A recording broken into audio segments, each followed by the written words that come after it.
Senhor, fazei de mim um instrumento de vossa paz. Onde houver ódio, que eu leve o amor. Onde houver ofensa, que eu leve o perdão.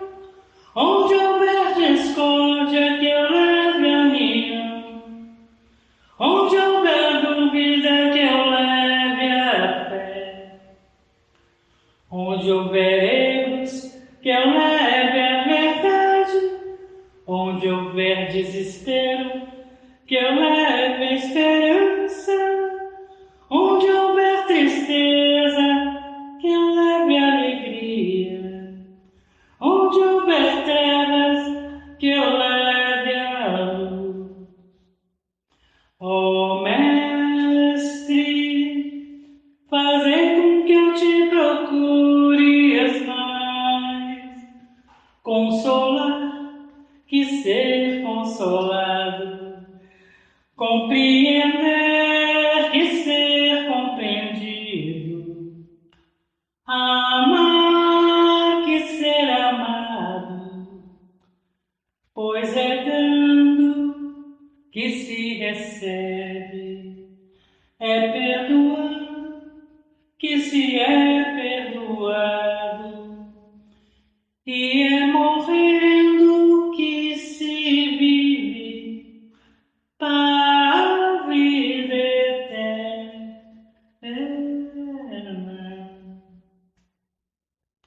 Senhor, fazei de mim um instrumento de vossa paz. Onde houver ódio, que eu leve o amor.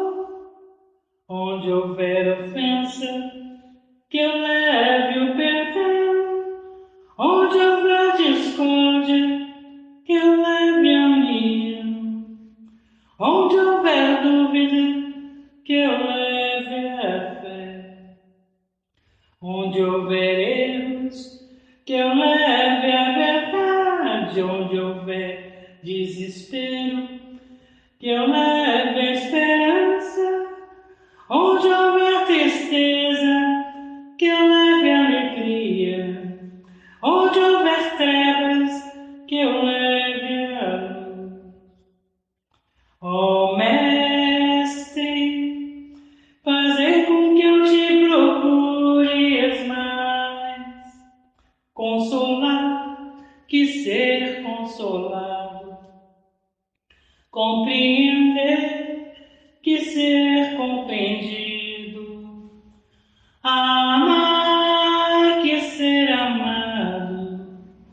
Pois é dando que se recebe, é perdoando que se é perdoado, e é morrendo que se vive para a vida eterna.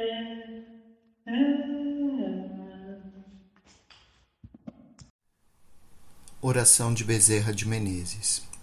Deus, nós te rogamos, Pai de infinita bondade e justiça, o auxílio de Jesus através de Bezerra de Menezes e suas legiões de companheiros. Que eles nos assistam, Senhor, consolando os aflitos, curando aqueles que se tornem merecedores, confortando aqueles que tiverem suas provas e expiações a passar, esclarecendo aos que desejarem conhecer a verdade e assistindo a todos que apelam ao teu infinito amor. Mestre Jesus, estende tuas mãos dadivosas em socorro daqueles que te reconhecem o dispenseiro fiel e prudente.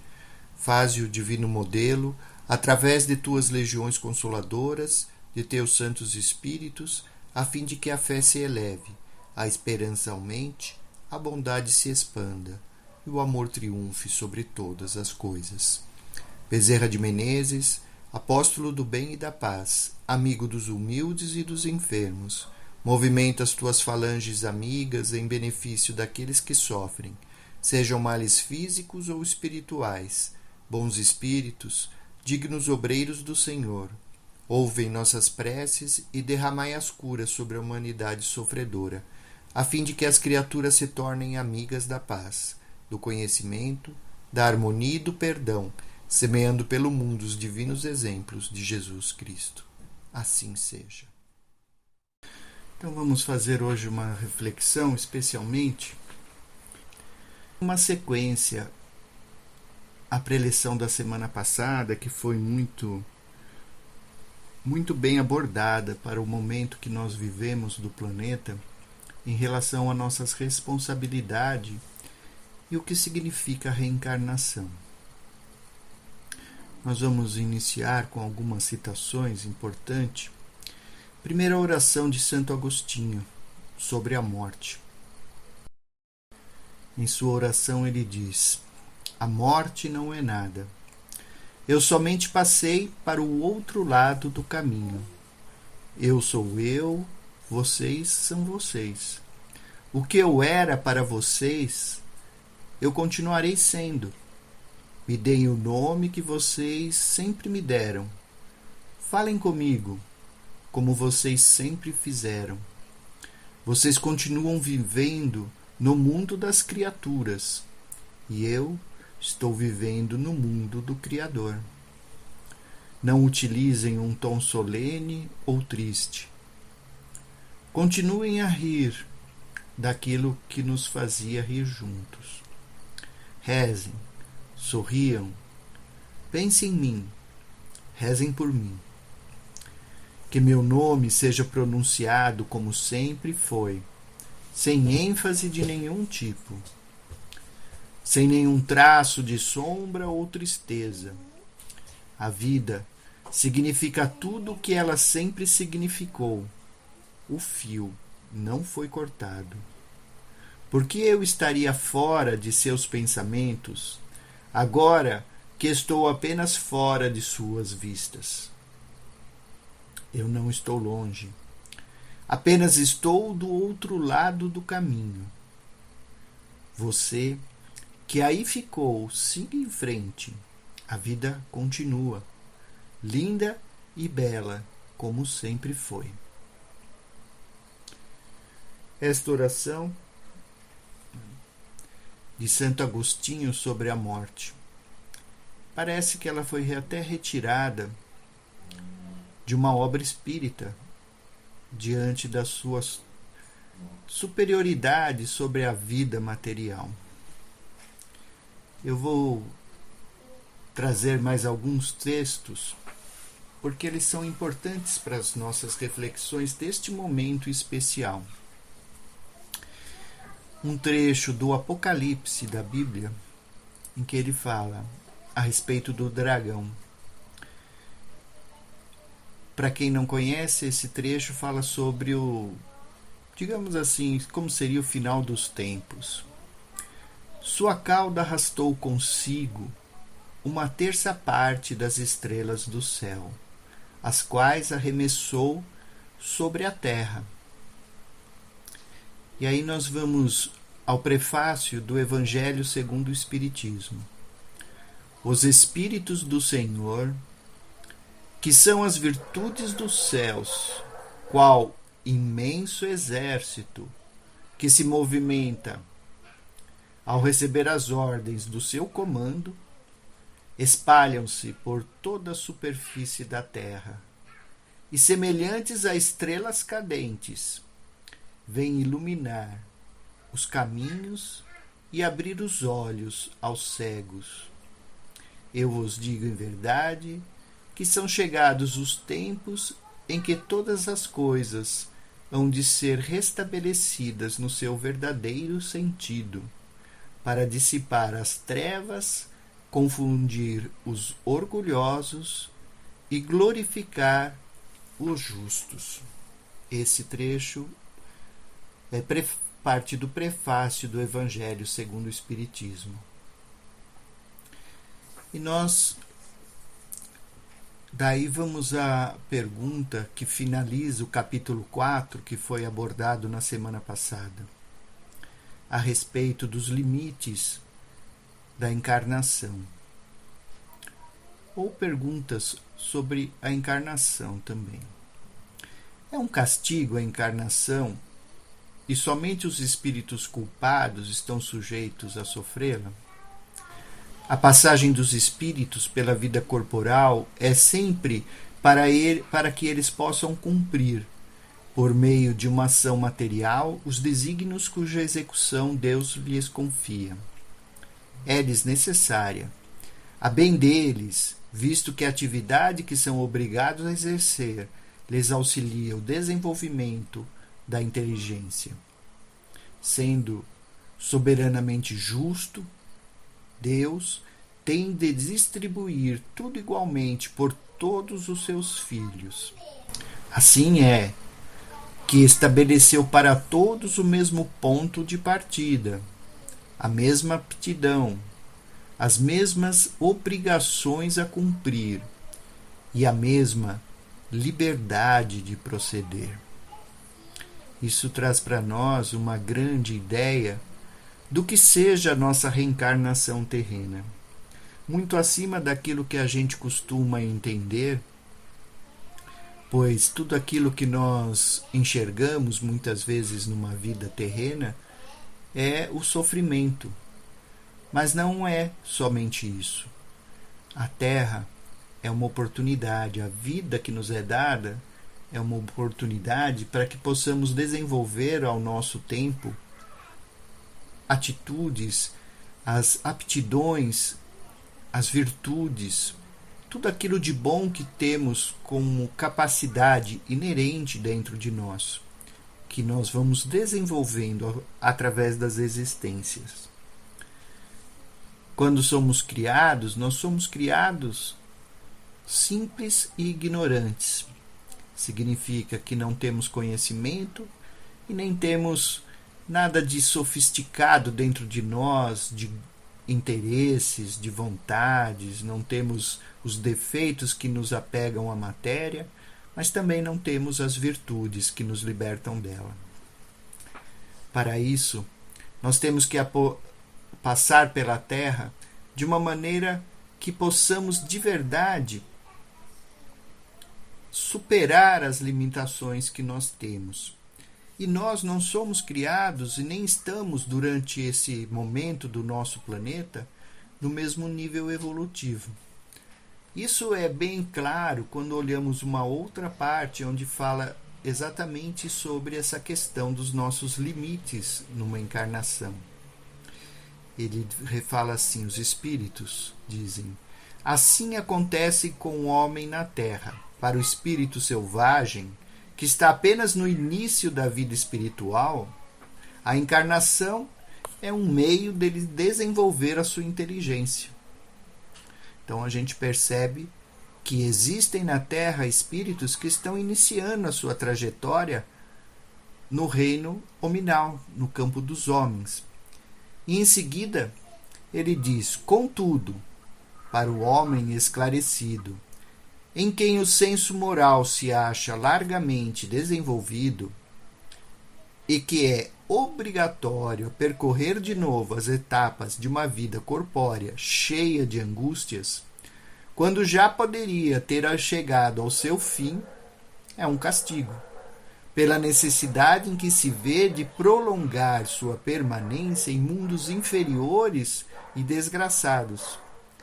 Aquele que, ao contrário, trabalha ativamente pelo seu progresso moral, além de abreviar o tempo da encarnação material, pode também transpor de uma só vez os degraus intermédios que os separam dos mundos superiores.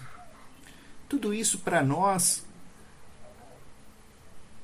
mostra a relação que existe entre a vida e a nossa evolução, entre as provas que nós vivenciamos no planeta, entre as diferenças entre os seres encarnados, mas que em todos os textos que nós vemos, de fontes diversas, temos a mesma mensagem de que o espírito está aqui no planeta para evoluir, para aprender. Diferentes são as maneiras que encaramos essa experiência, pois a encarnação para aquele que ainda está se desenvolvendo, está adquirindo valores morais e intelectuais, pois ambos são necessários, para este é uma grande escola de aprendizado. Já para aqueles espíritos que são recalcitrantes no bem, no mal, que repetem inúmeras vezes os erros das existências anteriores, que procuram avaliar somente o que lhes são interessantes, as coisas da vida, esses espíritos realmente têm uma dificuldade grande em aceitar a matéria. E por isso encontramos tantos companheiros de jornada com grande capacidade em mobilizar populações, em enganá-las através de suas palavras e ao mesmo tempo só lhes fazer o mal.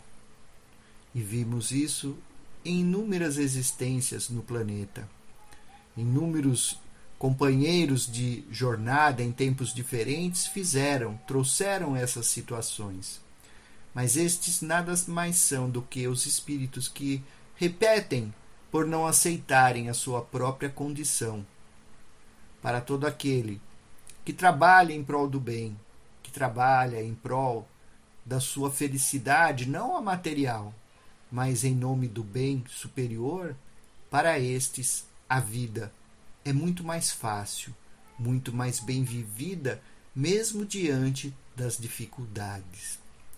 Quando olhamos tanto o texto do Apocalipse, em que ele fala do dragão que derrubou, sobre a terra estrelas do céu, quando olhamos no prefácio do Espiritismo, nós vimos de maneira clara que nos momentos mais difíceis do planeta, como são os que nós passamos, nós não estamos sozinhos.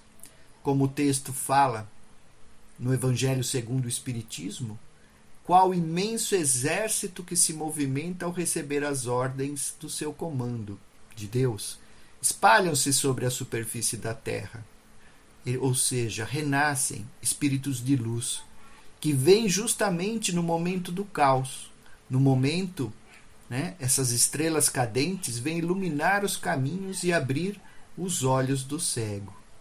Então, quando o caos se torna de alguma maneira muito grande na Terra, o Pai nos envia os espíritos iluminados para trazer a sua luz, para compartilhar.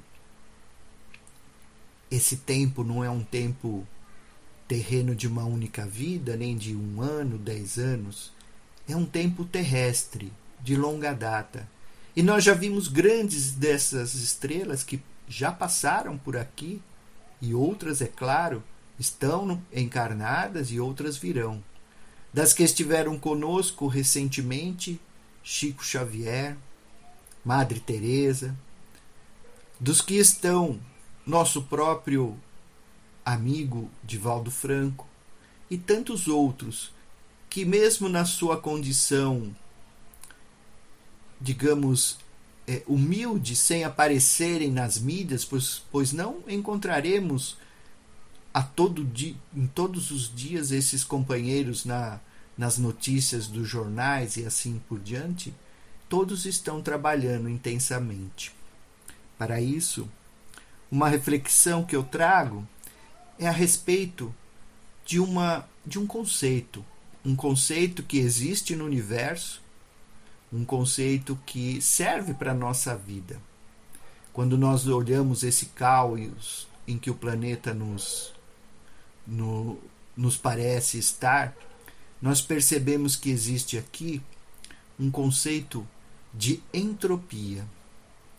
Então, entropia é uma ideia que é emprestada da própria ciência humana, que em todo lugar, no primeiro momento, existe uma organização, como o próprio universo. No momento seguinte, em que ele foi criado, tudo se espalhou e assim criou-se uma grande desordem, vamos dizer. E depois ele vai se ajustando. Assim é a nossa vida, essa é a entropia. É a condição que saímos da vida organizada para uma vida caótica, num caos. A ideia contrária, que é a que devemos procurar trabalhar, chama-se negentropia. É um conceito de justamente alterar, mudar essa condição que vivemos. Então, a negentropia, ela é chamada também de sintropia ou entropia negativa. E o conceito oposto é o conceito oposto da entropia. Enquanto a entropia diz respeito à tendência ao caos, a negentropia se refere à capacidade de organização de os sistemas. Então, o que isso pode ser útil para nós, além do conceito, além do entendimento? Claro, primeiro de tudo é o entendimento. Porque se entendemos a condição que vivemos e os caminhos pelos quais estamos passando e para onde vamos chegar, sempre fica mais fácil. Eu costumo brincar que para quem está perdido e não sabe aonde quer ir, qualquer caminho serve. Para nós, que sabemos que necessitamos mais do que qualquer outra coisa nos elevarmos espiritualmente, é necessário nós procurarmos, de alguma maneira, a encontrarmos essa organização que vai nos fortalecer, que vai nos ajudar. Então, em poucas palavras, nós devemos procurar na nossa vida essas condições de entropia, de confusão. Quer ver um exemplo? A entropia em nossas vidas, ela ocorre, por exemplo, quando você está num estado seguro, tranquilo, e de repente as coisas mudam. Vem uma perda de entes queridos, perde-se emprego, fontes de renda, desfazem-se relacionamentos e a nossa vida parece se transformar num caos. Isso é a entropia, é esse estado subsequente àquele equilíbrio. Muitas vezes, e o mais natural para nós é, nesse momento em que essas coisas acontecem, nós nos perdemos.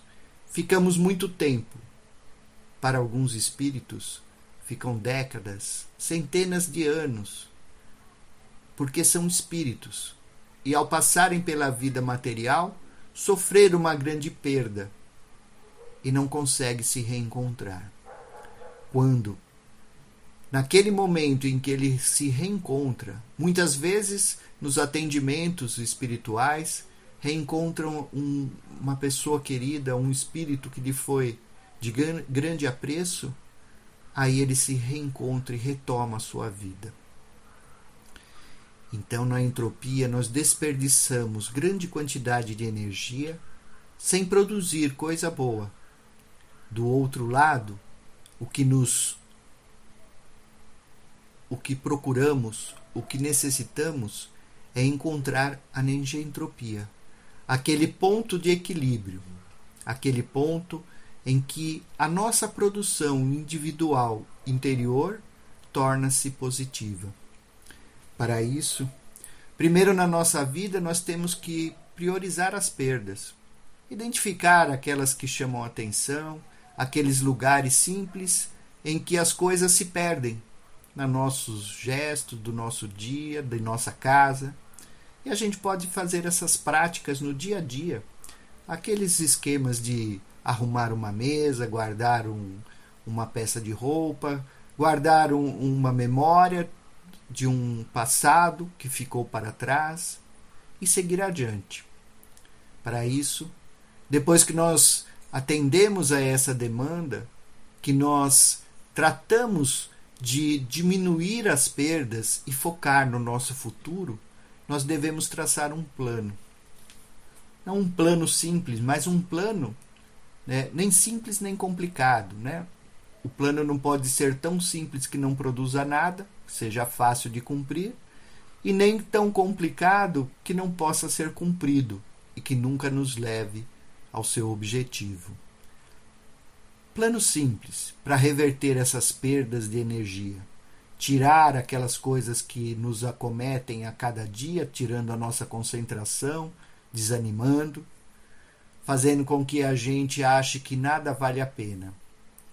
Procure achar esses pontos e deixe eles para trás. Siga em frente.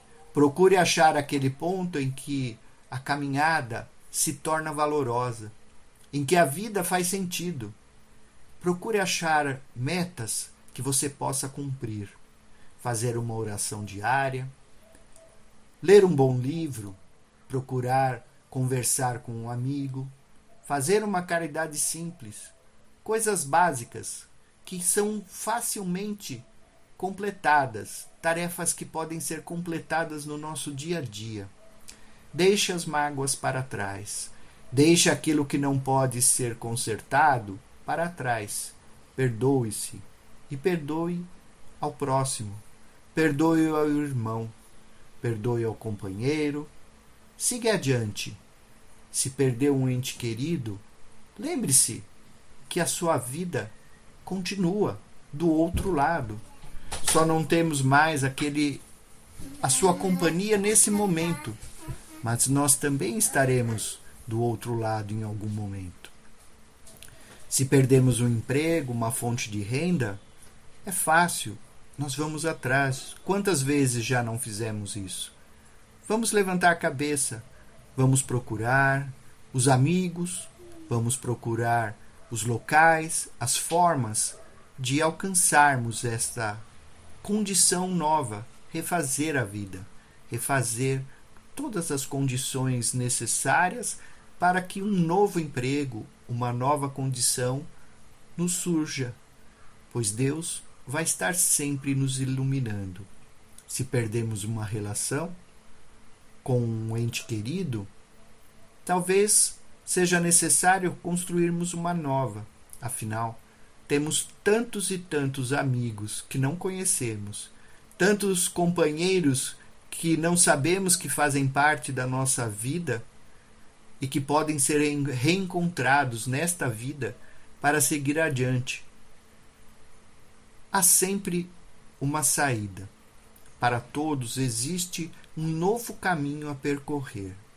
Como disse Chico Xavier, não podemos esquecer de que não é possível fazer um novo começo, mas sempre será possível construirmos um novo final.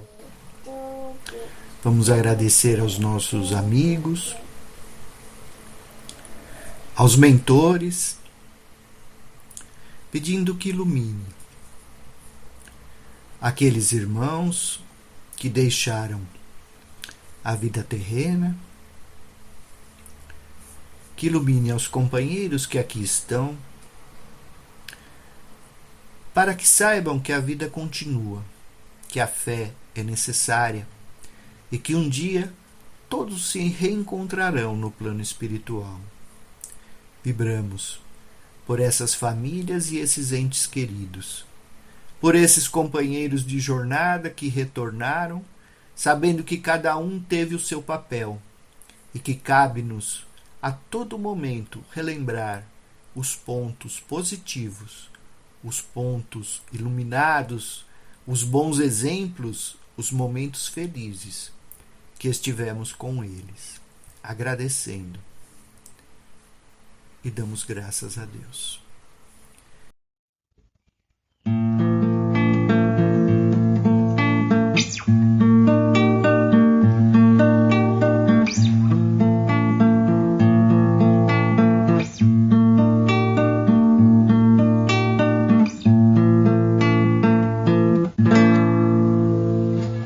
Quanta luz neste ambiente descendo sobre nós, vibrando em nossa mente.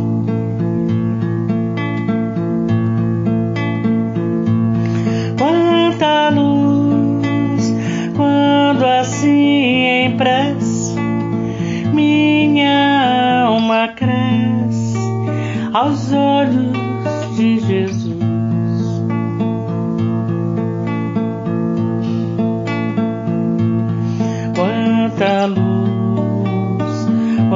quando em oração a voz do Mestre fala ao nosso coração. Quanta luz descendo sobre nós, quanta luz, quanta luz,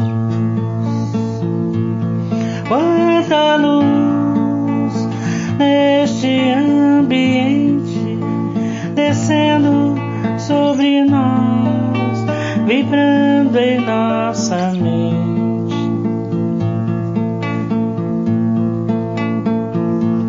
Quanta luz quando assim em prece, como a alma cresce aos olhos de Jesus.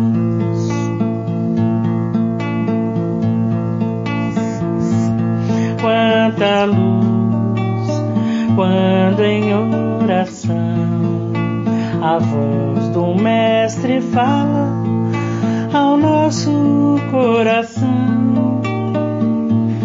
Quanta luz descendo sobre nós, quanta luz,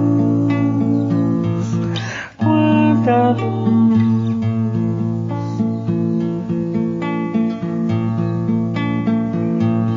Quanta luz neste ambiente descendo sobre nós, vibrando em nossa mente.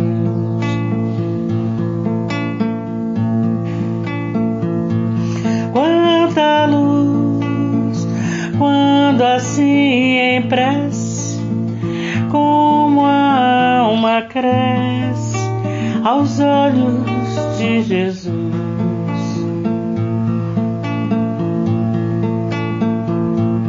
Quanta luz quando em oração a voz do Mestre fala ao nosso coração.